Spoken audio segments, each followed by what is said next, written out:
Timnas makin dahsyat. Ragnar Oratmangun sebut negara-negara lain ketakutan.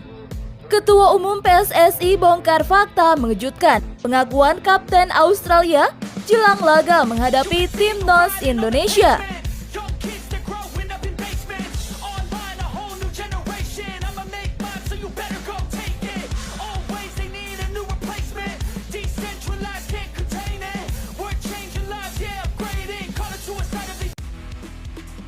Penyerang Timnas Indonesia Ragnar Oratmangun menilai bahwa saat ini negara-negara lain sudah menganggap skuad Garuda sebagai lawan yang berat. Ya, Timnas Indonesia di bawah pimpinan Sintayong memang menunjukkan perkembangan pesat. Tim Merah Putih sebelumnya kerap mengalami kesulitan, bahkan saat menghadapi lawan-lawan di Asia Tenggara. Namun akhir-akhir ini, Ragnar Oratmangun dan kawan-kawan menunjukkan kualitasnya. Tim asuhan Sintayong sejak awal tahun ini sudah membuat kejutan dengan lolos ke babak 16 besar Piala Asia 2023 pada Januari lalu. Momen ini menjadi pertama kalinya Timnas Indonesia lolos ke PES gugur turnamen tersebut. Namun tak berhenti di situ saja. Timnas Merah Putih terus menunjukkan perkembangan. Hingga akhirnya pada Juni lalu, Timnas Indonesia memastikan diri lolos ke putaran ketiga kualifikasi Piala Dunia 2026 zona Asia. Saat ini tim Merah Putih tengah berjuang di putaran ketiga. Ragnar Oratmangun CS memulai perjuangan di putaran ketiga ini dengan melawan Arab Saudi di King Abdullah Sports City Stadium Jeddah pada hari Jumat 6 September 2024 dini hari waktu Indonesia Barat. Dalam laga tersebut, skuad Garuda yang tadi unggulkan berhasil membuat kejutan dengan menahan imbang Arab Saudi 1-1. Berhasil membawa pulang 1 poin dengan menahan imbang tim yang menempati ranking 56 FIFA tersebut tentu menjadi kebanggaan tersendiri. Bahkan karena hasil ini, tak sedikit media asing yang memuji Timnas Indonesia karena bisa menahan imbang Arab Saudi. Tim asuhan Sintayong mendapatkan banyak sorotan dari media asing karena bisa membuat kejutan. Setelah ini, Indonesia akan menghadapi laga kedua grup C melawan Australia. Mereka akan menjamu Australia di Stadion Utama Gelora Bung Karno, Senayan, Jakarta pada hari Selasa 10 September 2024. Menjelang laga ini, Ragnar Oratmangun ditanya apakah setelah menahan imbang Arab Saudi, tim lain di grup C akan melihat Indonesia sebagai ancaman. Ragnar Oratmangun dengan percaya diri mengatakan bahwa sebenarnya sejak awal dia sudah berpikir bahwa tim lain di grup C telah menganggap Timnas Indonesia sebagai sebuah ancaman. Saya pikir sejak awal, negara lain sudah merasa bahwa kami adalah tim yang bisa mengancam mereka, ujar Ragnar Oratmangun kepada Bolasport.com dan Kompas.com. Pemain FC Dender tersebut mengatakan bahwa Timnas Indonesia dianggap sebagai ancaman karena kualitas yang ditunjukkan tim Merah Putih semakin bagus. Semakin banyak kami bertanding, semakin banyak yang akan kami tunjukkan tentang kualitas tim ini, kata Ragnar Oratmangun. Menurutnya dengan kualitas yang ditunjukkan para pemain saat ini sudah banyak negara yang menganggap Indonesia sebagai lawan kuat. Ragnar menilai bahwa bukan hanya karena hasil menahan imbang Arab Saudi, tetapi dia meyakini tak akan ada lagi yang menganggap Timnas Indonesia sebagai lawan yang mudah, karena memang kualitasnya bagus. Apalagi dalam laga-laga terakhir yang dilakoni, para pemain telah menunjukkan kualitas Timnas Indonesia saat ini, sehingga tak akan ada lagi yang berani meremehkan. Saya pikir negara-negara lain sudah menganggap Indonesia sebagai lawan yang kuat, tuturnya.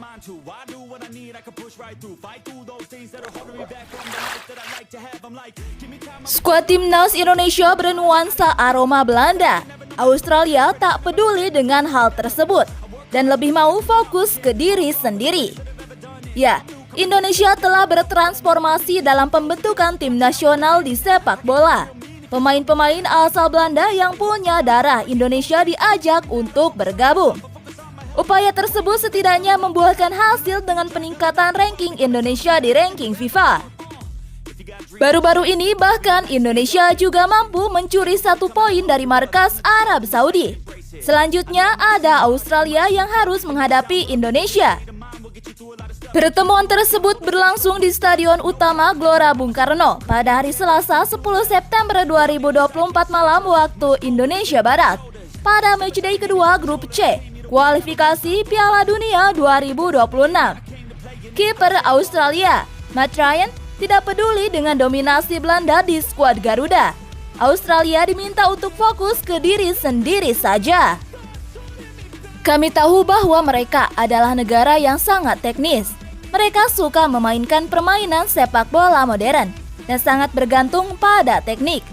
Setidaknya itulah pengamatan saya selama bermain sepak bola di Belanda, kata Ryan yang pernah membela klub Belanda, AZ Alkmaar.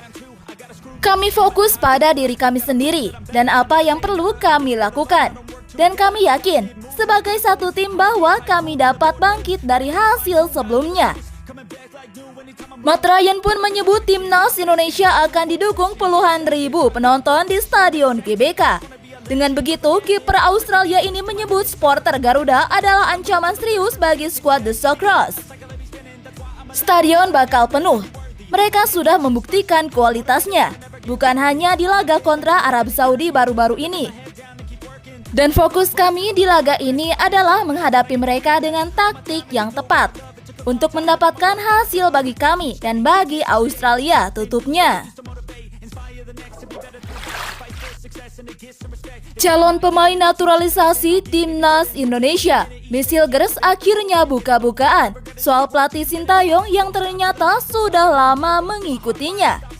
Ya, Misil Gers bahkan menceritakan kisah unik antara dirinya dengan pelatih Sintayong jauh sebelum dirinya menerima pinangan timnas Indonesia. Seperti diketahui, timnas Indonesia mendapat kabar gembira setelah PSSI mengumumkan bakal ketambahan 2 pemain lagi asal Belanda. Kedua pemain asal Belanda tersebut ialah Misil Gers dan Eliano Reinders, nama yang sering disebut-sebut oleh penggemar timnas Indonesia. Kehadiran Misil Gers dan Eliano Reinders menjadi angin segar bagi timnas Indonesia yang membutuhkan amunisi tambahan untuk melakoni kualifikasi Piala Dunia 2026. Di sisi lain, ada kisah unik yang terjadi antara calon pemain naturalisasi Misil Gers dengan pelatih Sintayong jauh sebelum sang pemain memilih timnas Indonesia. Misil Gers kemudian menceritakan bahwa pelatih timnas Indonesia Sintayong memang sudah lama mengikutinya di media sosial Instagram.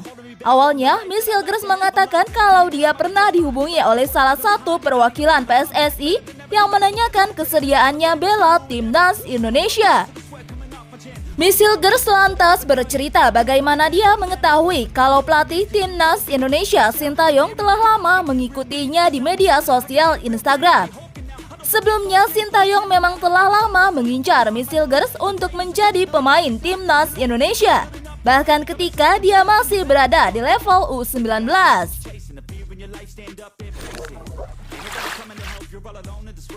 Erick Thohir, Ketua Umum PSSI, baru-baru ini mengungkapkan fakta mengejutkan soal biaya yang dibutuhkan untuk mengelola timnas Indonesia. Angka yang disebutnya cukup fantastis, yaitu sekitar 800 miliar per tahun. Biaya terbesar itu untuk perjalanan, akomodasi dan makan, ungkap Erick. Bayangkan, setiap kali ada pertandingan, baik itu di dalam ataupun di luar negeri, kita harus mengeluarkan biaya yang sangat besar untuk membawa seluruh tim, termasuk lawan tanding. Selain timnas Indonesia senior, timnas U23, U20, U17, dan juga timnas putri juga membutuhkan dana yang tidak sedikit. Setiap turnamen yang diikuti, baik itu di tingkat Asia maupun dunia, membutuhkan anggaran yang cukup besar. Dengan dana yang cukup, kita bisa menjalankan program pembinaan dengan lebih baik. Para pemain bisa mendapatkan fasilitas yang lebih baik, pelatih yang berkualitas, dan program latihan yang lebih intensif, ujar Erick.